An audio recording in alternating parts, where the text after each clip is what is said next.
పొద్దంతా వ్యవసాయం చేసి ట్రాక్టర్ దోలే జిందగీ నాది. దసరా పండుగొస్తేనే గాని కొత్త బట్టలంటే తెలువనోన్ని. మాసమంతా బంగారమైన పెట్టుకునే స్తోమతే లేదమ్మా.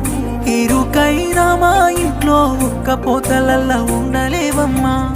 కారులోన తిరిగేదానా పల్లె వెలుగు బస్సెక్కలేవే. కమ్మంగా దీనేదానా కంట్రోలు బువ్వెట్ల వెడువే. సమానా ఆస్మాన పరకుంది నీకు నాకు మధ్యనా. నిన్ను చూడలేనమ్మా కష్టాలు పడుతుంటే నా ఇంట్లో